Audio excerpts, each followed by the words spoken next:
दोस्तों आप लोग जानते होंगे कि इन दिनों आर्मेनिया और अजरबैजान में जंग छिड़ी हुई है और इसका कारण है नागोर्नो कराबाख। जैसा कि आप लोग जानते होंगे कि भारत और पाकिस्तान के बीच कश्मीर मुद्दा है, बिल्कुल उसी तरह से आर्मेनिया और अजरबैजान के बीच नागोर्नो कराबाख एक मुद्दा है जिसको लेकर इन दोनों देशों के बीच जंग छिड़ चुकी है। और यहाँ तक कि इस जंग में कई सारे सैनिक और कई सारे सिविलियंस भी मारे जा चुके हैं। जी हाँ, पिछले कुछ दिनों में ये जंग काफ़ी भयावह रूप ले चुकी है।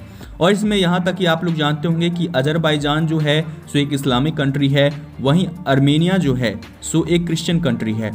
बात कर ली जाए तो अजरबैजान जो कि इस्लामिक कंट्री है, इसे जितने भी OIC यानी कि Islamic country organisation of Islamic यानी कि जितने भी इस्लामिक कंट्री है उसका पूरा साथ मिल रहा है और यहाँ तक कि उसमें तुर्की बढ़ चढ़ कर साथ देते हुए नजर आ रहा है। जी हाँ, तुर्की जो कि एक इस्लामिक कंट्री है और पाकिस्तान भी जो कि इस्लामिक कंट्री है, दोनों ही मिलकर अजरबैजान की मदद कर रहे हैं और आर्मेनिया का काफ़ी ज़्यादा उस पर दबाव बना रहे हैं।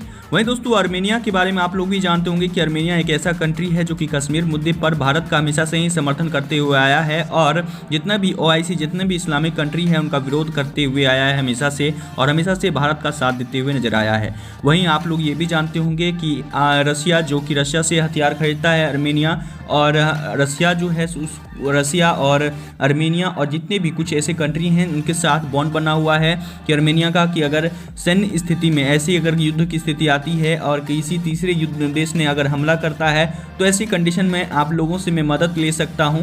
तो ऐसे में वो मदद ले सकता है, किसी भी कंट्री से सैन्य बल ले सकता है या बात कर ली जाए हथियारों की भी मदद ले सकता है। तो ऐसी कंडीशन में लिया जा सकता है, लेकिन उसके लिए कंडीशन ये है कि अगर किसी तीसरे देश ने आर्मेनिया पर हमला किया, यानी कि दो देशों के बीच युद्ध हो रही है आर्मेनिया अजरबैजान के बीच, अगर इस बीच अगर तीसरे देश ने हमला कर दिया तो इस कंडीशन में आर्मेनिया रशिया से या किसी भी कंट्री से मदद ले सकता है, जो कि उसके बॉन्ड पेपर में कुछ कंट्री हैं जो कि छः कंट्री हैं जो कि साथ मिलकर किसी भी युद्ध में उनका सैन्य बल या शक्ति या हथियार इस्तेमाल किया जा सकता है। वहीं आप लोग ये भी जानते होंगे कि हाल ही में तुर्की ने, जी हाँ बात कर ली जाए तुर्की जो कि इस्लामिक कंट्री है, उसने पाकिस्तान सभी जितने भी इस्लामिक कंट्री एक साथ हो गए हैं, अजरबैजान के साथ हो गए हैं। तो ऐसे कंडीशन में आर्मेनिया अकेला पड़ रहा है। वहीं तुर्की ने हाल ही में आर्मेनिया के तकरीबन उसके दायरे में 60 किलोमीटर अंदर आकर, यानी कि तकरीबन 60 किलोमीटर अंदर आकर F-16 विमान से वहाँ के, जी हाँ बात कर लिया आर्मेनिया के किसी फाइटर जेट को उड़ा दिया है और यहाँ तक कि बात कर ली जाए तो उसके पायलट को भी मार गिराया है। जी हाँ, पायलट भी मर चुका है। तो इस कंडीशन में ये हालात पैदा हो चुके हैं। वहीं दोस्तों बात कर ली जाए तो तुर्की अब इस बात से मुकर रहा है क्योंकि हाल ही में तुर्की के जो राष्ट्रपति हैं, जी हाँ अर्दोगन, उन्होंने कही थी कि हम आर्मेनिया को नक्शे से ही मिटा देंगे। और हाल ही में तुर्की का F-16 विमान जो है सो बात कर ली जाए तो आर्मेनिया के अंदर 60 किलोमीटर अंदर जाकर आर्मेनिया के फाइटर जेट और वहाँ के जो पायलट हैं उनको मार गिराया है और कह रहा है कि भाई हमने नहीं मारा है। तो इस तरह का दोस्तों अब तुर्की बात से मुकर रहा है क्योंकि तुर्की को लगता है कि रशिया को अगर ये बात पता चली और रशिया अगर सबूत मिल गया तो इस कंडीशन में इस बहाने से ही रशिया हमला कर देगा तुर्की पर और रशिया जो है सो अपना मुंह तोड़ जवाब देने के लिए उतरेगा। क्योंकि आप लोग ये भी जानते होंगे कि आर्मेनिया जो है उसे रशिया से ही अपना सारा हथियार खरीदता है और अपने हथियार के का लाज बचाने के लिए हो या जिस तरह से भी हो उसके लिए अब रशिया खरा उतर सकता है। ये बातें सामने निकल के आ रही है। लेकिन दोस्तों बात कर ली जाए तुर्की अब इस बात से मुकर रहा है कि भाई मेरा जहाज़ गया ही नहीं, मेरा फाइटर जेट्स गया ही नहीं।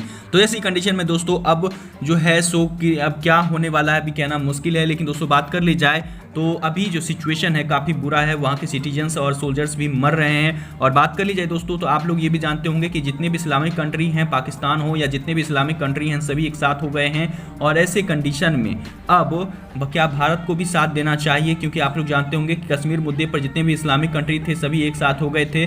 लेकिन ये आर्मेनिया जो है सो उस वक्त भी साथ दे रहा था भारत का।